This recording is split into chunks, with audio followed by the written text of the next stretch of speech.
Hello, students. How are you all? I hope you all are fine. This is your civics class, and now today we are going to start a new chapter, chapter 23 Democratic Government. In this chapter, we will discuss about democracy, features of democracy, equality and justice, formulation of the public opinion, and resolving conflicts. So, now we are going to start. Our first topic is democracy. Democracy is a form of government in which people are governed by their own elected representative.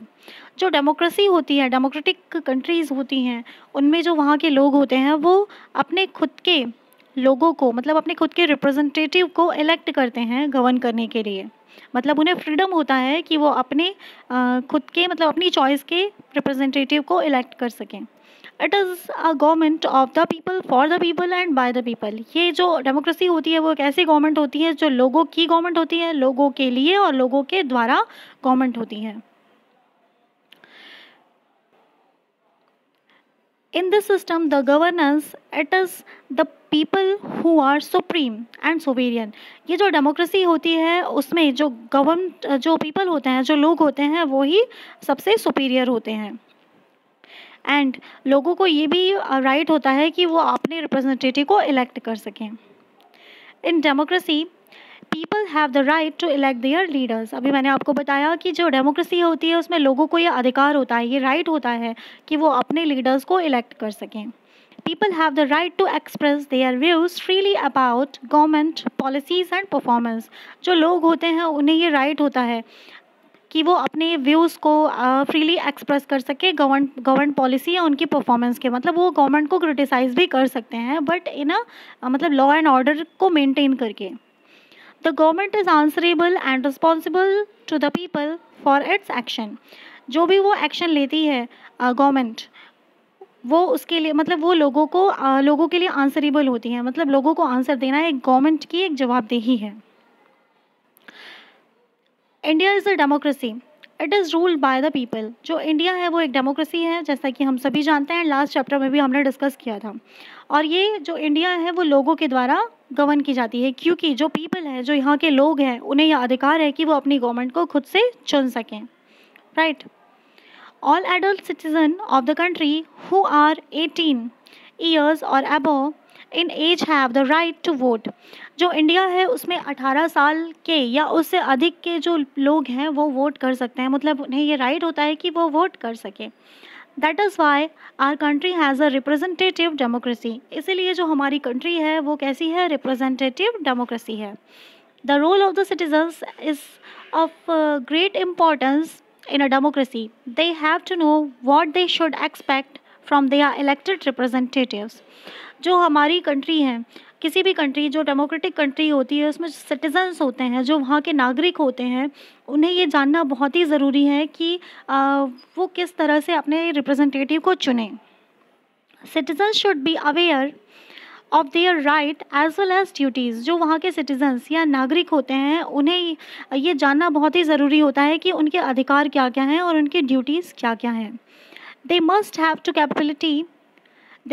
The capability and sincerity to elect their representatives. They should be able to understand whether the government is taking the right steps regarding their welfare। जो people होते हैं, जो वहाँ के citizens होते हैं, उनमें ये कैपेबिलिटी होनी चाहिए कि वो अपने रिप्रेजेंटेटिव को चुन सकें, और उनमें ये अवेयरनेस होनी चाहिए कि जो गवर्नमेंट है वो सही स्टेप्स ले रही है उनके वेलफेयर में या नहीं। For this reason it is important to acquire knowledge about current events and policy making through newspapers, radio, television as well as the public meetings। और इसके लिए बहुत ज़रूरी है कि लोग जागरूक हों, ताकि कि गवर्नमेंट कैसी पॉलिसीज़ बना रही हैं और ये कैसे जानेंगे, मतलब क्या इवेंट्स हो रहे हैं ये कैसे जानेंगे लोग, न्यूज़पेपर्स के थ्रू, रेडियो के, टेलीविज़न्स के या फिर पब्लिक मीटिंग्स के थ्रू जानना चाहिए। As democracy allows its citizens to express their opinion in public, therefore the citizens have full right to freely criticize the government if they feel that it is not discharging its duties properly। Democracy, क्योंकि democracy में लोगों को ये freedom होती है कि वो अपने व्यूज़ को एक्सप्रेस कर सकें।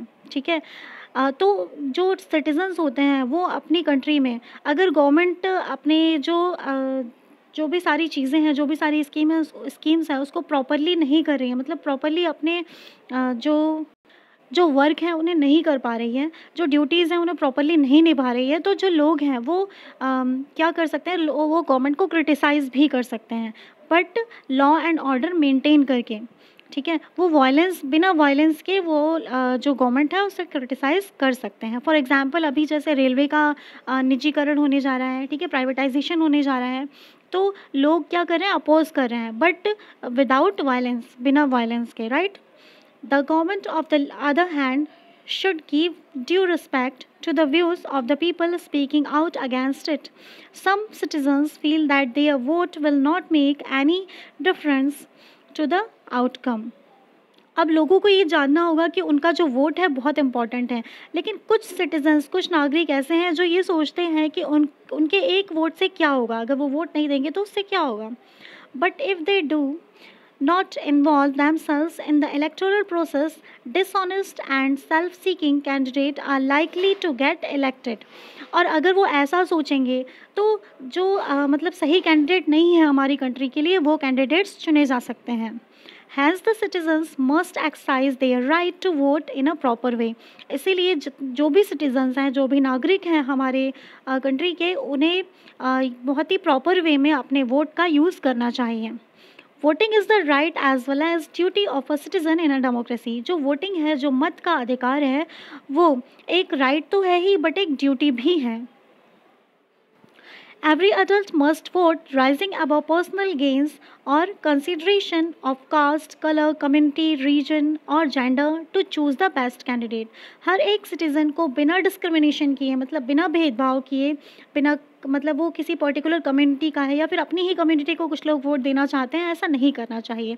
बिना कास्ट, कलर, कम्युनिटी, रीजन या जेंडर को बिना भेदभाव के एक बेस्ट कैंडिडेट को चुनना चाहिए। Now next topic is representative democracy. A representative democracy means that people elect their representatives to run the government for them. Representative democracy में क्या होता है, अभी हमने डिस्कस किया कि जो लोग होते हैं, जो पीपल होते हैं, वो अपना रिप्रेजेंटेटिव खुद से इलेक्ट करते हैं, चुनते हैं। India follows this system. हमारा जो भारत है वो इस सिस्टम को फॉलो करता है।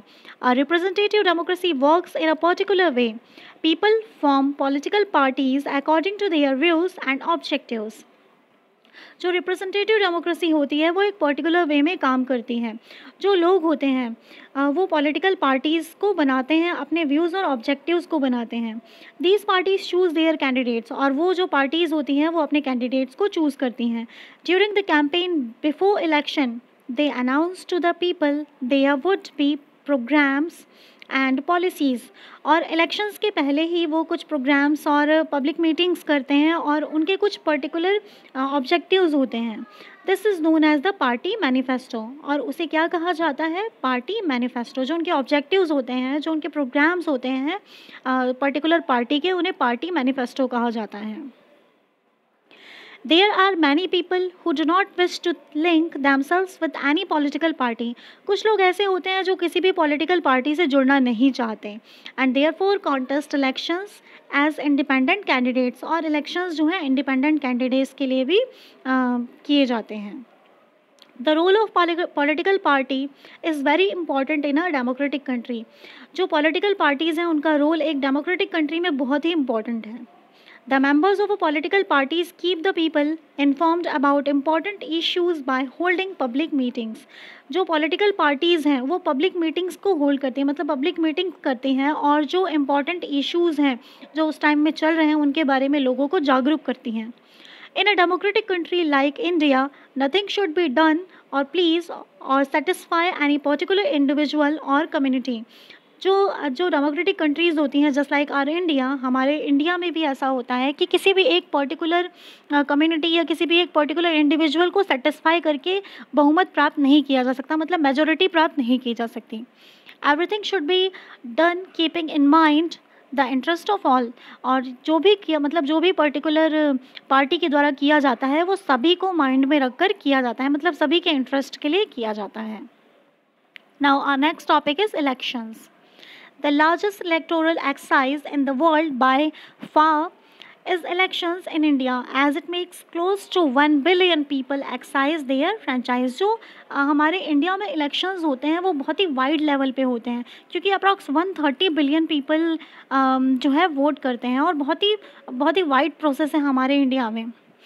Every 5 years elections are held in our country. हर 5 साल में हमारे जो कंट्री है उसमें इलेक्शंस होते हैं, दोनों टाइप के इलेक्शन, चाहे वो सेंट्रल हो या फिर स्टेट लेजिस्लेचर हो. और जो है हमारे यहाँ यूनिवर्सल एडल्ट फ्रेंचाइज के थ्रू इलेक्शंस होते हैं.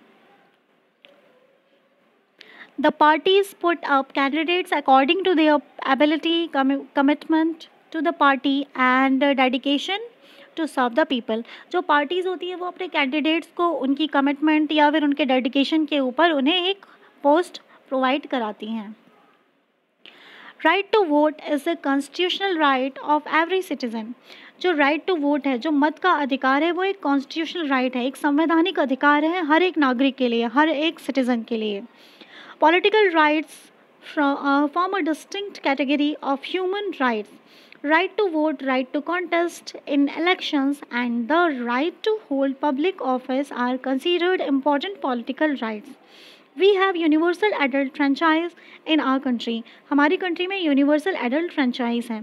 This gives everyone who is 18 years and above the right to vote. तो इसीलिए हमारी जो कंट्री है उसमें 18 साल या उससे अधिक के जो लोग हैं वो उन्हें वोट करने का अधिकार है. As a responsible citizen, we must exercise this right carefully. और हमें एक responsible citizen होने के नाते इस right को ज़रूर अदा करना चाहिए, क्योंकि ये हमारी एक ड्यूटी भी है. Unfortunately many people do not cast their votes. और बहुत ही मतलब अनफॉर्चुनेटली बहुत ही बुरी बात है कि कुछ लोग अपने वोट को, अपने इस अधिकार को कास्ट नहीं करते हैं. They are indifferent and feel and that their vote will not make any difference. वो ऐसा सोचते हैं कि उनका एक वोट कोई चेंज नहीं ला सकता. Sometimes citizens are unable to decide who will be the right choice. और कभी कभी जो कैंडिडेट्स हैं, जो सिटीजन्स हैं, वो ये डिसाइड नहीं कर पाते कि उनके लिए राइट चॉइस मतलब सही चॉइस कौन सी है.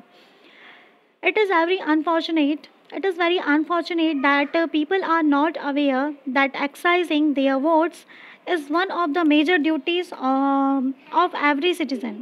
The voter should find out about each candidate's record of achievements in public life and a sense of service. कभी कभी ऐसा होता है कि लोगों कौन सा कैंडिडेट परफेक्ट है, तो जो सिटीजन्स हैं उन्हें पहले जो पर्टिकुलर कैंडिडेट है उसके बारे में पूरी इन्फॉर्मेशन, उसके पास्ट के बारे में, कैसी कैसी पॉलिसीज़, मतलब क्या क्या उसकी थिंकिंग है, सारी चीज़ें उसके बारे में जाननी चाहिए और उसके बाद अपने वोट को कास्ट करना चाहिए. Sometimes candidate mislead voters by using unfair methods. कभी कभी ऐसा होता है कि जो कैंडिडेट्स होते हैं वो वोटर्स को मिसलीड करते हैं अनफेयर मेथड्स को यूज़ करके.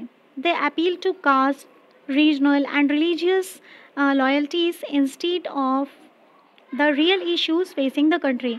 और जो कैंडिडेट्स हैं वो क्या करते हैं, पर्टिकुलर रीजन का मतलब रीजन के बारे में कहते हैं या रिलीजियस कहते हैं, मतलब एक पर्टिकुलर रिलीजन, किसी एक पर्टिकुलर पार्टी को वोट करे जो कि उस रिलीजन का हो, ठीक है. बट ये बहुत ही गलत बात है. This is not representative democracy. और अगर ऐसा होता है तो ये रिप्रेजेंटेटिव डेमोक्रेसी नहीं है. And it harm the country by dividing the people. और ये बहुत ही हमारी कंट्री को बहुत ही हार्म कर सकता है, क्योंकि ये एज ए मतलब कम्युनिटी डिफरेंस ले आएगा लोगों में, क्योंकि हम कम्युनिटी के बेस पर डिवाइड हो जाएंगे. राइट. सो आज के लिए बस इतना ही. नेक्स्ट क्लास में हम लोग डिस्कस करेंगे फर्दर टॉपिक्स को. सो स्टूडेंट्स कर दिखाओ कुछ ऐसा कि दुनिया करना चाहे आपके जैसा. Stay happy, stay healthy and have a nice day.